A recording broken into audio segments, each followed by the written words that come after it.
As pessoas que não tiveram oportunidade ainda de entrar no Fazenda Boa Vista, mas têm esse desejo. A galera fala que existe essa diferença. Explica pra gente um pouquinho dessa diferença. Coisas notáveis, assim, a rua, a segurança, o que que é tão diferente lá? Nós costumamos falar que parece que você passa por um portal. Parece que você tá, gente, em outro continente. Enfim, é totalmente diferente. O paisagismo, as ruas, tudo foi muito bem pensado. Então, para onde você olha, você está contemplando algo esplêndido. Eu falo, parece que foi desenhado mesmo por Deus, até porque eles usam muito, né, do paisagismo para trazer essa sensação. Então tem uma sensação de paz e eu acho que dá a sensação de sempre estar de férias quando você tá lá. E isso é muito legal, que é o condomínio de veraneio, né? E eu repito, assim, que toda vez, eu tô indo, acho, quase uma, duas vezes por semana, toda vez que eu entro, é essa sensação. Você entra assim, você...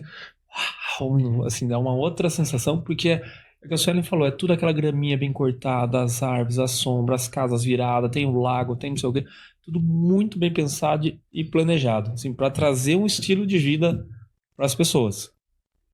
Então, para ajudar a responder a pergunta do podcast, a diferença entre o imóvel de alto padrão para o de luxo, talvez já comece por aí. O lugar em que a casa está. Sim, o lugar. Isso faz muita diferença. Totalmente Então, diferente. assim, às vezes você tem casas, e até mesmo na Fazenda Boa Vista, às vezes a gente encontra acabamentos que são usados aqui no Alphaville também, onde nós atendemos. Então, mas o condomínio em si, o local onde está a casa, acaba fazendo a diferença. Legal isso, né? E o legal desse condomínio, além, né, eu falo de todo o lazer que ele tem, você pode praticar qualquer tipo de esporte lá dentro, tem até polo lá dentro. É, Você tem o Fazano. Uhum. Então, o Fazano, assim, gente, é esplêndido, você pode se hospedar lá, né? O Hotel Fazano, almoçar lá, o restaurante é incrível, tem uma vista sensacional, acho muito legal isso. Acho que é uma composição de três elementos aí, né? O lugar, o imóvel e as pessoas. Né? Sim, com certeza. Porque eu imagino assim, né? Sei lá, o Alphaville 1 em Sorocaba. De repente vem o Neymar morar ou comprou uma casa no Alphaville 1. Com certeza ele vai ter uma diferença ali dos outros, por conta da casa do Neymar naquele lugar. Que é o que acontece lá dos prédios de Balneário Camboriú, né? Eles falam mais das pessoas que têm o imóvel lá do que, às vezes, do próprio prédio, né? E no Fazenda Boa Vista acontece muito isso, né? Quanto acontece. Então você pega assim, quem que tá lá na Fazenda Boa Vista? Você tem Patrícia Bravanel, você tem João Adib da CIMED, você tem dono de banco, Itaú, outros bancos, você tem jogador de futebol, você tem artistas globais, tem grandes empresários. Então você vai, conforme você vai estar lá dentro, você vai conhecendo e entendendo quem são as pessoas que estão lá. Então isso faz toda a diferença também para definir se é o que é um alto padrão, o que é um alto luxo. Uhum. Legal. Seus clientes sabem bem dessa diferença, Bissoli? Qual que é? É um outro universo, né? O alto luxo. É difícil até você saber a diferença entre alto padrão, luxo e alto luxo. É que o Samuel falou, você encontra acabamentos do Fazenda Boa Vista no Alphaville. Até no Cirela, né? Sim. Se você pega, para falar de alto padrão, você fala Alphaville, Cirela, condomínios com marcas, né? Só que quando você fala luxo, que está no meio do caminho, o que seria o luxo? Seria um condomínio acima do Alphaville e abaixo do Fazenda Boa Vista, né? Então, esse caminho, né? Essa linha que separa, é difícil até para a gente que é arquiteto. Não deve ser fácil. Porque o que o Guilherme falou, faz todo sentido. Vou dar um exemplo simples de um acabamento que nós adoramos. Sim. E tem lá e tem todos esses condomínios. Pedra Moledo. A gente adora. A gente é alucinada. Então, assim, a gente tem muita pedra moledo na nossa casa. Tem muitas casas lá que usam pedra moledo. Alphaville usa, Cirela usa, Ondina, todos esses condomínios usam. É um acabamento que é acessível, né? Que as pessoas têm acesso fácil, mas não é isso que vai definir se é um alto padrão, se é um luxo ou um alto luxo. Não é isso. Eu falo assim que, inclusive, né, no projeto de interiores a gente vê alguma diferença. móveis assinados, por designs renomados. Então, isso a gente encontra Fazenda Boa Vista, no Terras de São José, né? Quinta da Baronesa. Quinta da Baronesa. Então, esses também são um dos diferenciais. Eu acho que é um mercado, eu acho, tá? É um mercado mais exigente. A pessoa sabe ou quer saber quem foi o paisagista Sim, isso é muito da importante. casa, né? No alto padrão, você tem lá, tem um paisagismo. Às vezes você vai comprar uma casa e nem tem tanto um paisagismo completo. Lá, não, a pessoa quer saber de quem que é a cadeira, de quem que é o tapete. Aquele spot lá de luminária é de fulano de tal. Existe uma... Claro que não são todos, mas eu vejo que é talvez uma exigência, porque você não vai afunilar a sua venda. Você está falando com o mercado que é muito, né? Sim, gente. Não é qualquer pessoa que tem mais de 10, 20 milhões, 30 milhões, 40 milhões para comprar uma casa que não sabe de nada, né? Sim. É uma pessoa que sabe de muita coisa, o cara que tem tudo isso que vai comprar casa. Eles tem muita sabem, informação. eles sabem, de olhar, muitos deles já sabem. Essa cadeira é design tal. A gente estava atendendo um cliente no Terra São José em Itu recentemente, e aí estávamos lá num dos móveis e falaram, esses móveis é da marca tal, é o mesmo que nós temos em casa, então assim, gera até essa identificação. Samuel e Suelen, eu vou tentar fazer um exercício durante o podcast aqui com vocês. Como bom engenheiro que gosta de fazer tabela e planilha, eu vou colocar aqui 2 colunas, tá? Uma coluna dos imóveis de luxo e a coluna dos imóveis de alto padrão. Tudo que vocês lembrarem durante uma conversa, vocês podem interromper e me falar, olha, isso tem numa casa da Fazenda Boa Vista que não tem geralmente num condomínio de alto padrão. Tá?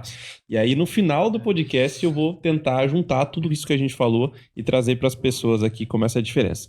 Mas pensando nas diferenças já, até vendo os vídeos que vocês postam, imóvel de luxo é vendido sem móveis?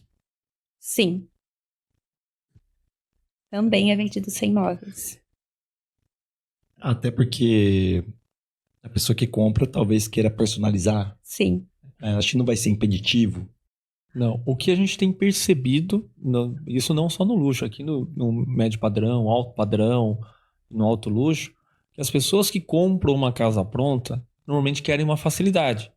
Normalmente eles querem algo, não querem ter o trabalho. Então, um imóvel estar pronto, decorado, mobiliado, aumenta a probabilidade de venda desse imóvel do que um imóvel sem estar decorado.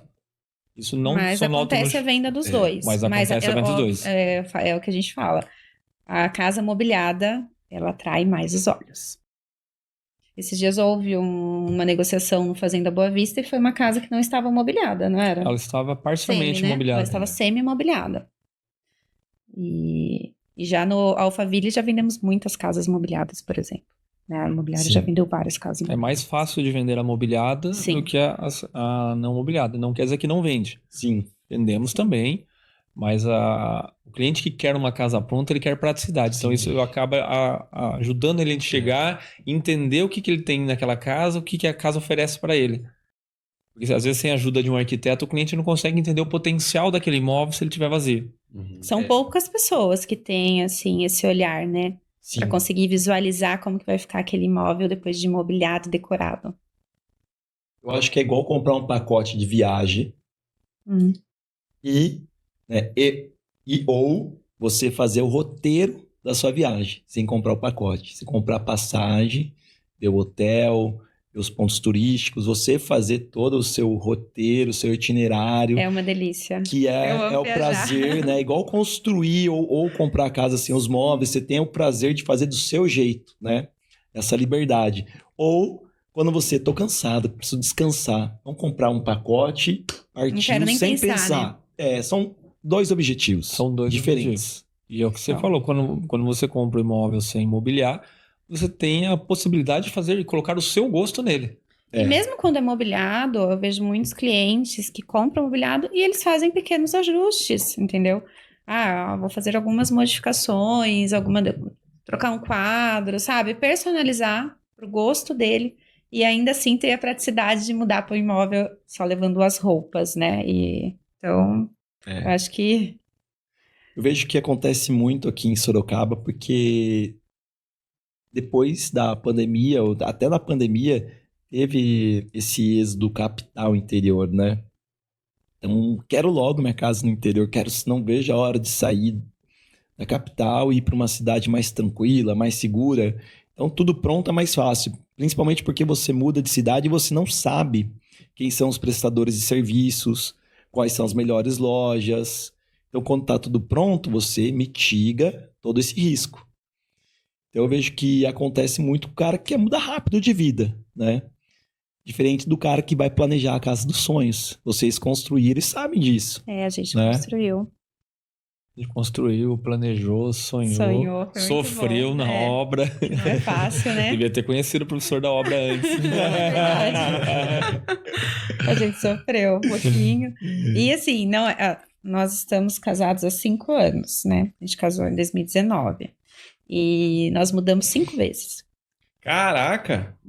Parece que vocês gostam de imóvel, hein? Então. E todos os nossos outros imóveis nós vendemos mobiliado. Que legal. Ah, legal. E então, é lógico que essa casa não está à venda, que a gente está morando, né? Por enquanto.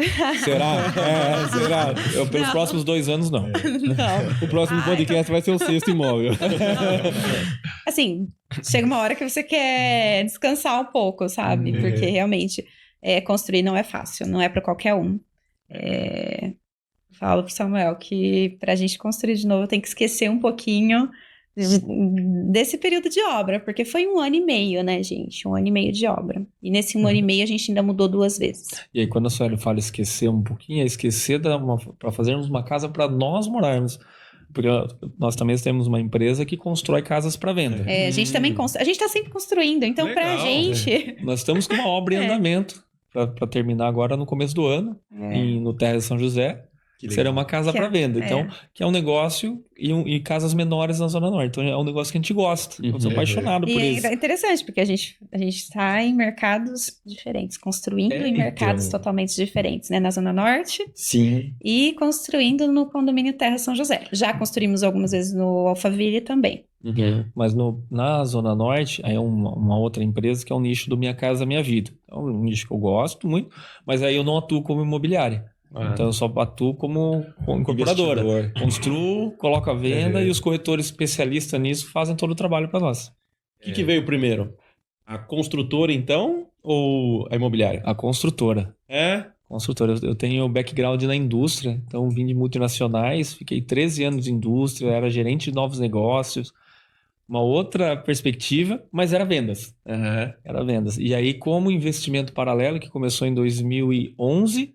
eu comecei a construir essas casinhas populares para venda, que eu sempre gostei disso. E aí, quando eu saí da indústria em 2015, falei, agora, o que eu vou fazer?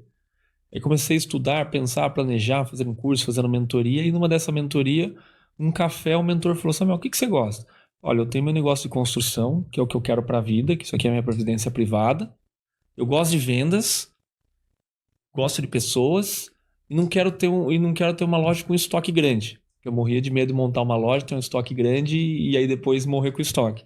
Aí ele falou assim, você não montou uma imobiliária? Eu falei, nossa, é isso, é perfeito. Que legal. E aí começamos em 2016, aí um passo de cada vez, uma luta de cada vez, e estamos aqui até hoje, muito feliz e realizado. A Suelen veio antes do mentor ou depois? A Suelen, ela veio depois. Quando eu comecei a imobiliária, eu conheci a Suelen. Em 2016 eu comecei a imobiliária, conheci a Suelen, então ela participou, ela foi lá conhecer o escritório. Desde ele alugou o escritório, ele falou, vem, eu quero que você conheça para ver o que você acha. Aí nós fomos lá conhecer. Então, e aí... ela tá comigo participando desde todo esse começo. E aí, quando nós casamos, que ela trabalhava na empresa do pai dela, ela falou, não, agora vamos ficar junto para valer. E aí, quando ela veio, a gente começou a focar, ela veio com esse foco, a dedicação no marketing, e aí a gente começou a voar. Se você gostou desse corte do podcast e quer continuar nos incentivando a trazer episódios novos por aqui, curta e se inscreva no canal. Isso é muito importante para nós. E se você quiser comentar a respeito desse tema, desse vídeo, ou até sugerir temas novos, convidados novos para a gente trazer aqui, coloque nos comentários. Eu mesmo vou te responder. Um grande abraço. Tchau.